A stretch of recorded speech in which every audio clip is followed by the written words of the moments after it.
Hey, how you doing? Hello everybody.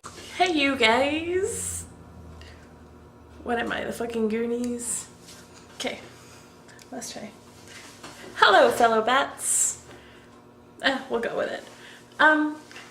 Today, I don't know, it's like 11:11. Ooh, make a wish. Today I was going to maybe do a goth tag because I have no sense of originality at all. And everybody and their dog is doing it, so might as well do it myself. So I keep hearing I keep hearing a dog scratch his collar, so sorry about that. But I figured today I could do the goth tag. I have the questions right here on my beat up ass phone. But question number uno is, how long have you been goth? I guess whenever I started transitioning into like the darky and mysterious type of style. Okay, so at the beginning, ever since I was born, I've always liked kind of like the darker characters. Like I was always into like Danny Phantom and like other creepy, spooky cartoons like that. Like Billy and Mandy used to be my fucking shit. It used to be really good. But I've always been into like the goth guy and the emo kid and like the stories, or like even until I was older. But whenever I actually started becoming alternative, I was in 5th grade, I believe. But I actually met this girl and she was my best friend. Her name was Skylar. So hey Skylar too, if you ever watch this. And she was like, she had like really blonde hair. I go into the classroom and I thought she was a boy at first because she had like the little swoopy 5th grade emo kid hair, and I was like, oh my god, who is that guy? He seems really cool. So then like I became friends with her, and then I later came to realize that it was actually a girl who was named Skylar. So again, hi Skylar. And yeah, we just became friends, and then she was like, oh, I asked her like, I like your style. Why do you dress like that? And how do you dress like that? And she said, oh, I'm emo, so I dress like this. And I was like, emo? What's emo? So then that day I went home and I realized that I was like, holy crap, this style is actually like really awesome. So I'm gonna dress like it. So for the whole year of 5th grade, I was, every time my mom, okay, I used to wear like Aeropostale and Hollister, and like I would always have like cute little beads and braids in my hair. Not for me. But every time I would go to the mall, I remember there was this Avril Lavigne collection and I was so into it. So I always dressed up into like Avril Lavigne's, and I would always ask myself, what would an emo kid wear? So that's basically my style, like how I started developing into like my alternative style.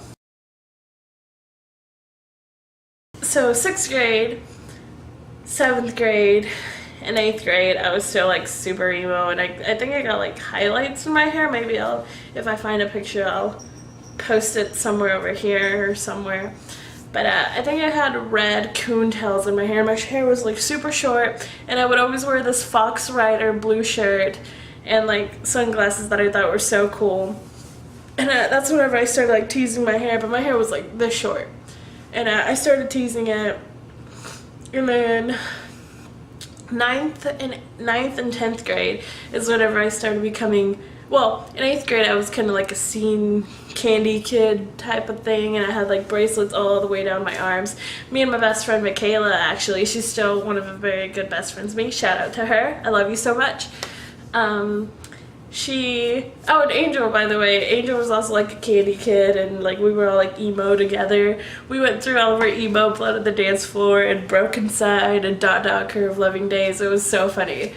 Now if I were to look back, I'm like, who's that girl? I'm not responsible for what I look like. Why did my mom let me go out like that? I don't know. So while I was doing that, my hair was already long, so it was pretty much about this long, and I had like the big poofy scene kid hair. I think I dyed it blue, and it was like, and I would always wear like this Hello Kitty shirt, and it was like this Blonde on the Dance Floor shirt, and I would always wear it, and we would always fight for it. Because me and my best friend Michaela would wear it, and we'd be like, well, you can't wear it because I'm wearing it right now. I can't wear it because you're wearing it. And then we would always like switch off. Like it was like the one shirt that every scene kid had. And then, yeah, sooner or later, I think in 10th grade, I got into the grunge subculture, and I was really into like bands like Nirvana and Led Zeppelin, and I was also into like the metal-heady vibe, which I still am. I still consider myself really heavy metal influenced. And so I started getting into like Nirvana, like in the grungy scene, and this is whenever I really wanted to live in Seattle. Yeah, so I started doing that. And then I guess the more I grew older, the more I started transitioning into darker and darker and darker. And then I decided to do this to my bangs maybe like a year ago. I decided to go really short on my bangs, and then I loved it ever since. And then yeah, I started just kind of going darker and darker and darker, and then I saw like new goth, because I was still into grunge, and then there was like grunge goth that I saw, and then I was like, what's grunge goth? It's super cool. So I started getting into grunge goth, and then I realized that grunge goth was just another name for new goth. So I guess that's kind of what I consider myself right now, is new goth. I wear things like this, and then my hair is just like this. I still wear a bow because I haven't lived my seed kid days out completely, but we'll get there someday. So yeah, that's how I basically got introduced to goth. But also, my brother, he used to listen to like bands like Marilyn Manson and Ozzy Osbourne, and that's whenever I was in Mexico, and I was 5.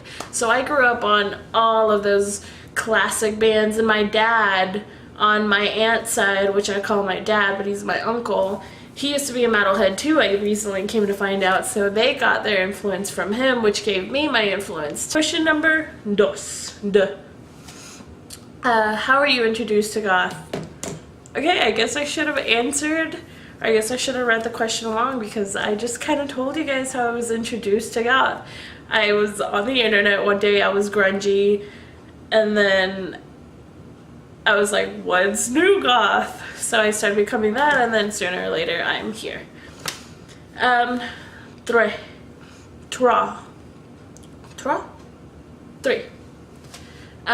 What gothic subgenre would you put yourself in? I would definitely consider myself new goth. I love like the really nice big clunky shoes, but they're still like high heels and nice tights and dresses and garters and all of those shirts. And if I was thinner, I think I would pull off a little bit better like the shorter tank tops and all that stuff, but definitely would consider myself, and I would fit into the new goth category a little bit more than any other category. Question number 4 is, what do you believe to be the basis of the gothic subculture? I'm just gonna do it into like 4. I'm pretty sure there's like way more, but just 4. I think self-expressionism is a really big one, because we all want to express ourselves and who we are. I think like literature is a really big base. Like you have to be into it, and like the pop culture, of the gothic, like everybody has to like the same kind of music, or at least feel the same kind of emotions towards something. Like, and then there'd also be like, I think, togetherness of the group. Like we all don't fit in, but fit in with each other, like in the weird, creepy, let's hang out in cemeteries and smoke and drink red wine type of way. We all want to not fit in, but still fit in with a group of people. Question number 5. What do you dislike about being goth? New goth. What I really dislike is that, a lot of people say, oh, new goth isn't this, and new goth isn't goth, and Marilyn Manson isn't goth, and blank isn't goth, and shitting food isn't goth, and not drinking blood isn't goth. Like, you really don't know what goth is, honestly. Who are you, the goth police? I honestly think that there's a lot of elitism in the subculture that shouldn't really be there. I think that if you want to express yourself in a way and it happens to be darklier, that's the word I'm gonna use today, if it happens to be like darklier inclined, I don't think anybody else has the right, whether it's goth or not, nobody else has the right to tell you whether it is or not, honestly. But another thing that I really dislike other than elitism is the fact that you have to prove yourself. You always have to prove yourself what you are. You always have to be 100% go big or go home. And I don't think that's okay for some people. Maybe some people are like in a place where, maybe like I was, where my parents just absolutely hated the way that I dressed. Dad, maybe sometimes they can't go all 100% all out. That doesn't mean that they're less goth than you or that you're more goth than them or something like that. It's not, goth isn't like a pedestal. You don't, there's not levels where one's higher than the other. It's just kind of like we're all together in the weirdo category where nobody likes us, everybody tries to avoid us in the streets and pretends that they're not looking at us even though they go like this.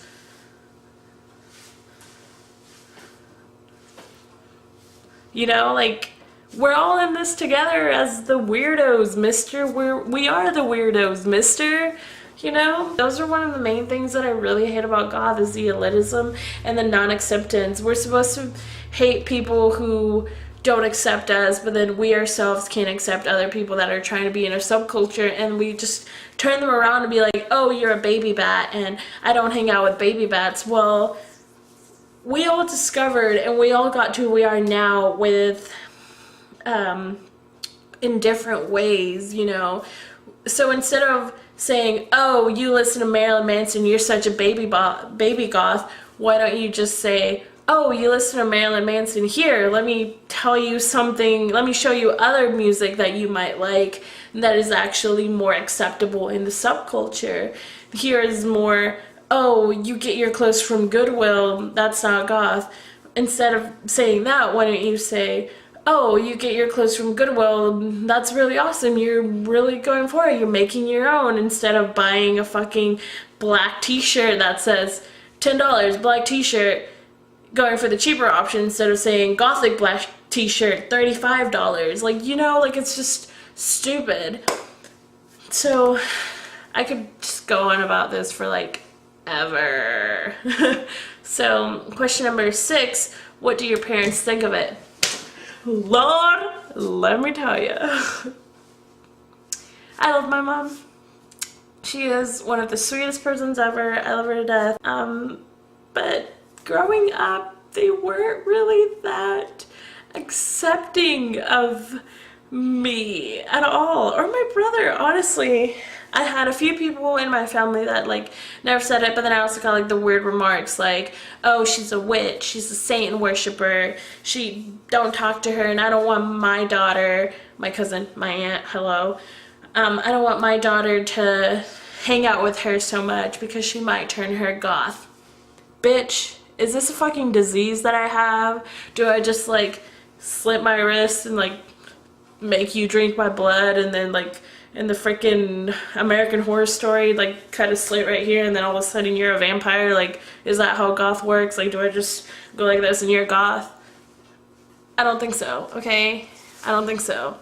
But, so my mom, growing up, I was going through a lot of depression issues, and I was just like always by myself, and I never did anything. I always had like a really close, like 3 or 4 group of people that I would hang out with, but my mom would always be like, why don't you go make more friends, and why don't you do this, and you need to get out of your room. On the other hand though, my dad was like, oh, you're weird, nobody loves you, you're a Satan worshiper, how can you be like this, why can't you be normal like the rest of them, and I love you, but I love you with conditions, and maybe I don't love you all the time, and you're a disappointment. Hola, papa. Hola, papa. Look how happy I am now, though. Your toxicity didn't affect me. I'm still a very happy person, and he's just, honestly, he's just one of those people, too, where he's so miserable. I've came to accept this myself, and you can love someone from a distance. Me and him do not talk anymore. I see him, we used to live in the same house, and like maybe I would say like 2 or 3 words to him a week. Like, I'm just not gonna let a negative person get to me, you know? Like, it's not who I want to be. And he wasn't the only person who was making me miserable, but he was like a really big part of why I was unhappy with myself and why I wanted to like die, basically. And nobody should feel like that. You should never make your kid feel like they want to kill themselves. Tip number 1, never make your kid feel like they want to kill themselves. My mom now, since we've had all of our problems and we settled all our differences, she's my rock. Like, I love my mom.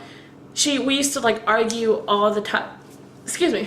We used to argue all the time and would never get along, and she would be like, well, maybe your dad is right and all this, and maybe your aunt is this. And if my aunt would like offend me and be like, why is Karen like that? Is she a witch? Does she believe in Satan? And she's not goth, or I mean, she's not Christian, and all this stuff. And then like my mom would just sit there and take it. But whenever a little accident happened, and she started to realize that maybe I'm not a bad person at all, and so now she's always like this to me. Like, she always asks me, are you okay? How are you feeling? I love you. And she's like really there for me now. Like, we're so close, and I love her, and I couldn't imagine my life without the mom that I have. I love you so much, Mama.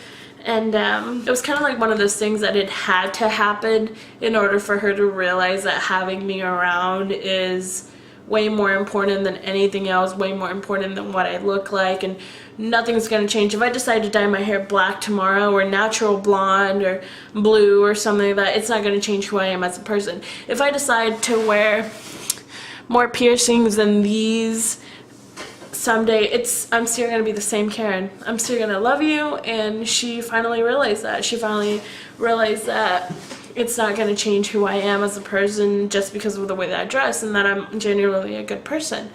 So that's really good. Sometimes it takes a little while and a little pushing for your parents to understand, but they will get there, trust me.